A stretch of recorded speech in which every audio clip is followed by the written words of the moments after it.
আসসালামু আলাইকুম ভিউয়ার্স, আমি এই ভিডিওটিতে আপনাদেরকে দেখাবো কিভাবে আমরা একটা ল্যাপটপের সি ড্রাইভকে ভেঙে পার্টিশন দিয়ে বিভিন্ন ড্রাইভ তৈরি করতে পারি। এখানে আমি আমার সি ড্রাইভকে পার্টিশন দিয়েছি। এই জন্য প্রথমে আমি ল্যাপটপের অপশনের গিয়ে আমি সিস্টেম কম্পিউটার ম্যানেজমেন্টে ঢুকছি।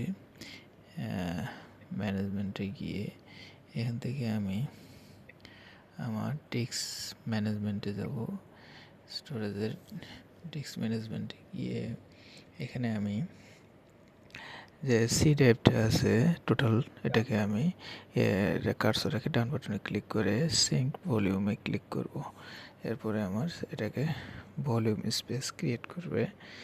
ততক্ষণে একটু সময় লাগবে, 4-5 সেকেন্ডের মতো। এখানে এখানে কম্পিউটার একটা নির্দিষ্ট স্পেস তৈরি করার জন্য আমাকে একটা চার্ট এসেছে। টোটাল স্পেস এখানে দেওয়া আছে 21,000।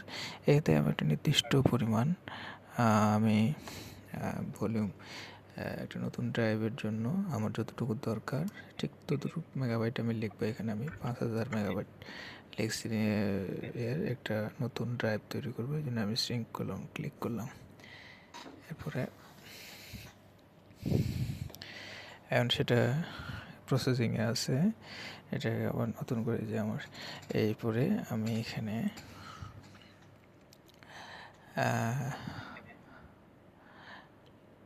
ইউনিলককে এটা দেওয়া আছে যে 4,488 জিবি এর স্পেস তৈরি করেছে। এটাকে আমি ডান বাটনে ক্লিক করলাম, এখানে কার্সর রেখে এবার নিউ সিম্পল ভলিউমে ক্লিক করলাম।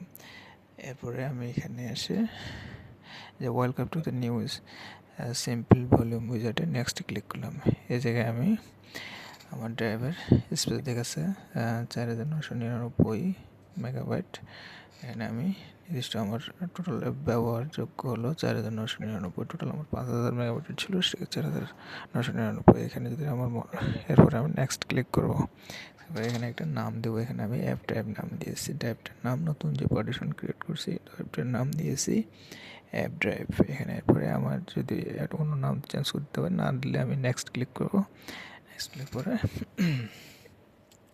এই জায়গায় আমি নেক্সট ক্লিক করলাম এবং এখানে তেমন কিছু করার নাই, ফিনিশে ক্লিক করবো।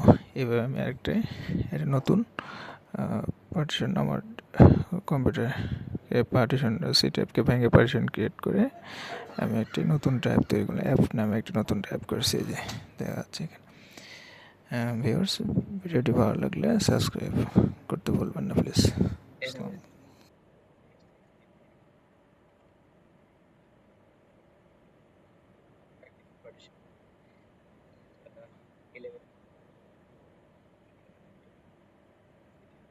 partition